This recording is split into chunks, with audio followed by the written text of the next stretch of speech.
It is 2 o'clock in the morning, late January, the kind of cold that makes the air outside feel sharp enough to crack. You wake instantly. Something feels wrong. Not because of a noise, because of the silence. For years, your furnace has quietly hummed in the background while you slept. Tonight, that familiar sound is gone. You rush to the thermostat.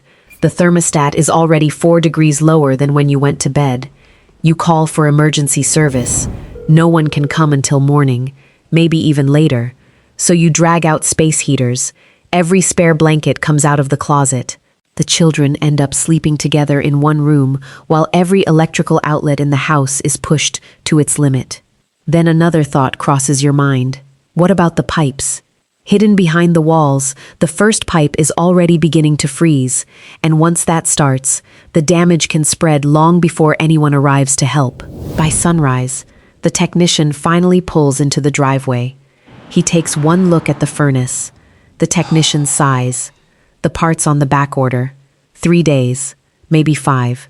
Before he even opens his toolbox, the emergency call has already cost you hundreds of dollars. Most people never think about their heating system.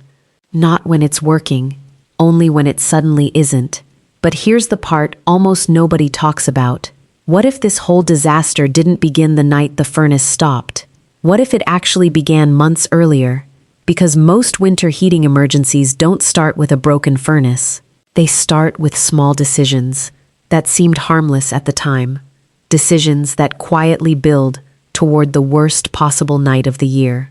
For generations, Amish families have faced the very same winters without depending on a furnace or a monthly gas bill. Not because they enjoy hardship, because they learned something most modern homes have forgotten.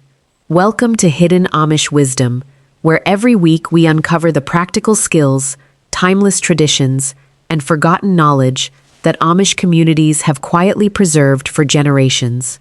Today, you'll discover 6 forgotten heating principles that have kept families warm through generations of harsh winters, and why they still work just as well in modern homes. Let's begin. Before we get to the 6 secrets, there's one simple idea that ties them all together. In Amish communities, people often say there are 2 kinds of homeowners. The first waits until winter forces a lesson. The woodpile runs low before more is cut. The chimney is cleaned only after it starts smoking. The stove is ignored until something goes wrong. Every problem becomes an emergency because nothing was prepared ahead of time. The second homeowner thinks differently. Firewood is stacked while the weather is still warm. The chimney is checked before the first frost. Every small job is finished, long before it becomes an expensive one. That's the real difference.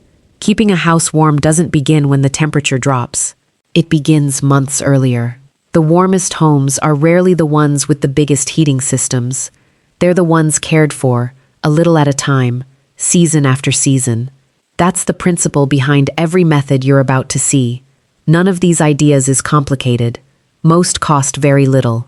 But together, they create something every family wants during the coldest nights of the year.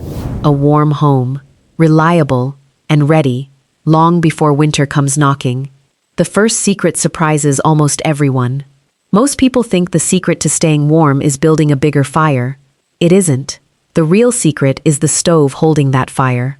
Many families still rely on an open fireplace or an older wood stove because it still works.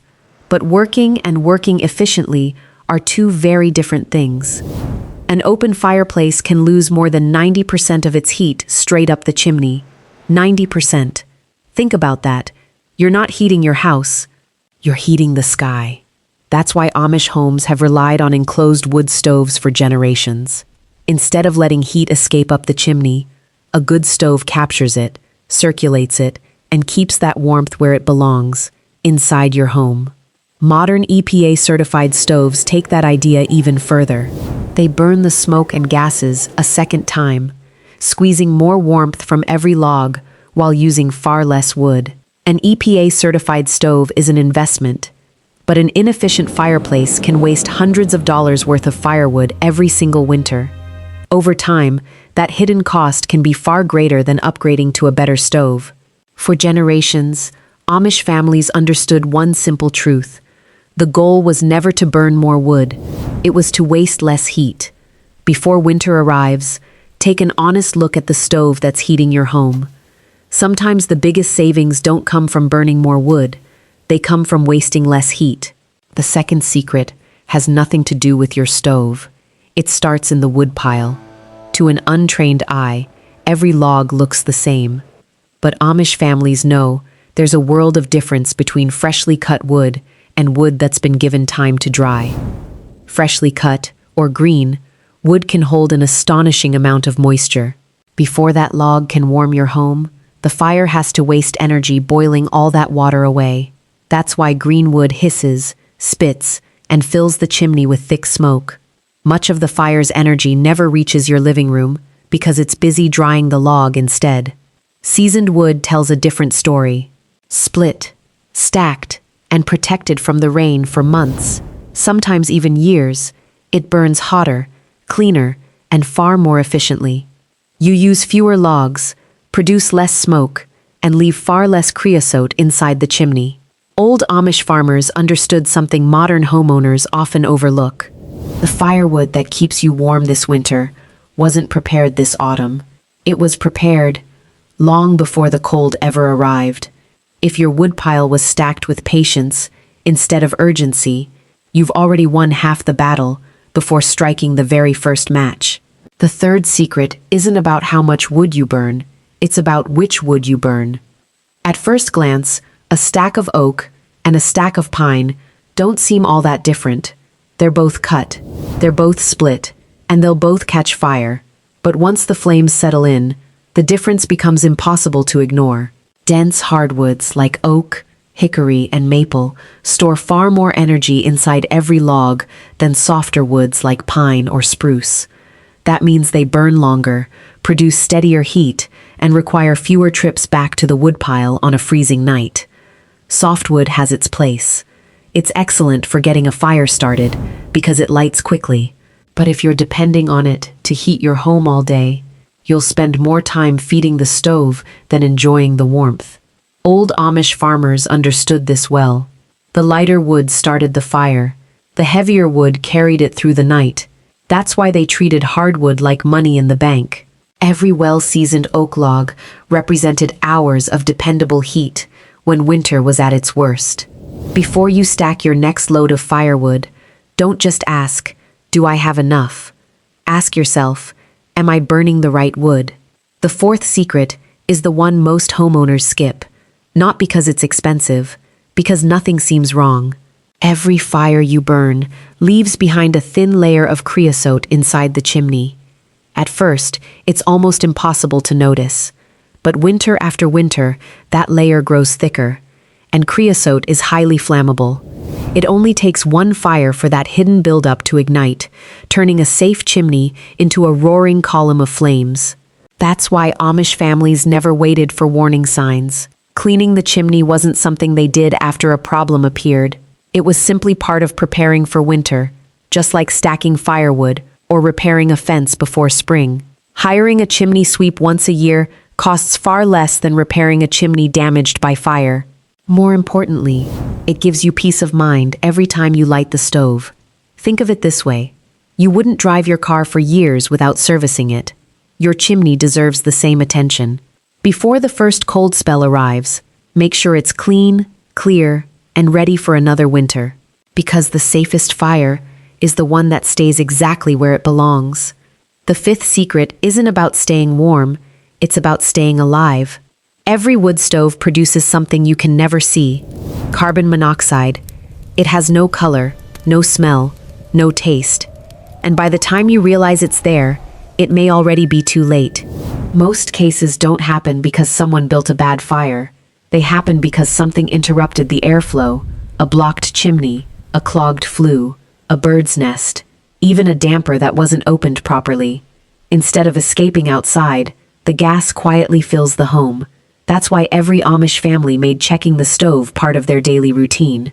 Before the first fire of the day, they made sure the chimney was drawing properly and the smoke was leaving exactly as it should. Today, we have something even better. A carbon monoxide detector costs less than a load of firewood. yet it watches over your family every hour of the day, even while you're asleep.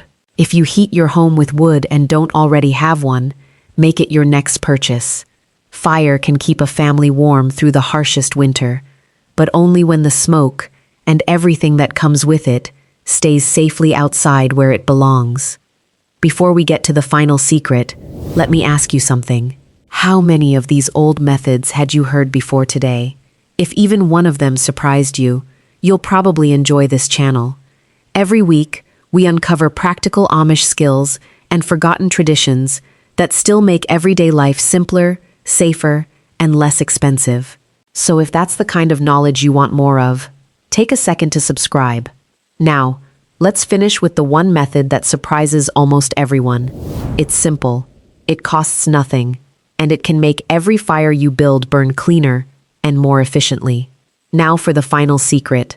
It's one of the simplest changes you can make, and yet it's the one that surprises almost everyone. Most people build a fire the way they were taught as children, kindling on the bottom, larger logs on top, then they light it from underneath and hope everything catches. But there's a better way. Instead, place the largest logs on the bottom, stack smaller pieces above them, then finish with kindling and tinder on the very top. Now light the fire from the top. It seems backwards, but that's exactly why it works. As the flames slowly burn downward, the fire reaches a hotter, cleaner temperature much sooner. Instead of thick smoke pouring into the chimney, many of the gases burn away before they ever leave the stove. The result is less smoke, less creosote, and a fire that burns more steadily, using the very same wood.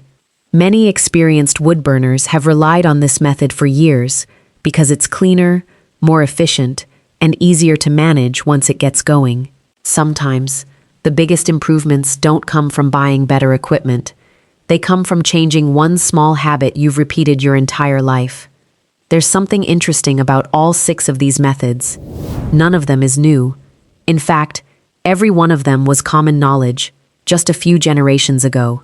Before central heating became standard, families couldn't afford to waste firewood. Every log had to count.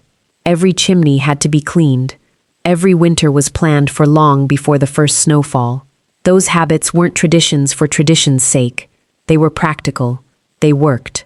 As modern heating systems became more common, many of those simple skills quietly disappeared. People no longer needed to season their own firewood or understand how a chimney worked. They simply adjusted the thermostat and expected warmth at the push of a button. There's nothing wrong with modern heating. For many homes, it's convenient and dependable. But convenience sometimes comes with a hidden cost. When a system fails, many people no longer know the basic skills their grandparents took for granted. That's why these old Amish methods are still worth remembering. They aren't about rejecting modern life. They're about understanding timeless principles that make any home safer, more efficient, and better prepared for whatever winter brings. Sometimes progress doesn't erase old wisdom. It simply makes us forget it. So there they are, 6 simple habits that have helped families stay warm through generations of hard winters. Choose a stove that keeps the heat where it belongs. Burn wood that's properly seasoned, not freshly cut. Save your hardwood for the longest, coldest nights. Keep your chimney clean before it becomes a danger. Protect your family with a carbon monoxide detector. And build your fires from the top down for a cleaner, more efficient burn. None of these ideas are complicated. Most don't cost much. What they do require is something far more valuable: planning. Because that's the lesson running through every Amish home we've talked about today. Winter isn't conquered by luck. It's conquered by preparation. The warmest homes aren't always the ones with the newest equipment. They're the ones cared for long before the temperature begins to fall. And that's why these old methods have lasted for generations. Not because they're old, because they still work. Now I'd love to hear from you. Which of these 6 methods surprised you the most? And if your parents, grandparents, or someone in your family heated their home with wood, share their best advice in the comments. Those little pieces of wisdom are disappearing with every generation, and this community is one of the few places where they can still be passed on.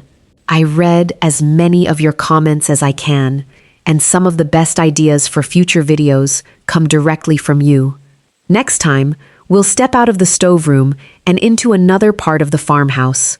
We'll explore how Amish families kept food fresh through the coldest winters without electricity or a freezer, using simple methods that still work today. If you enjoy learning practical skills that have stood the test of time, subscribe and join us for the next lesson. Until then, prepare before winter arrives, care for the things that care for you, and remember, the strongest homes aren't built by convenience. They're built on wisdom that's never forgotten.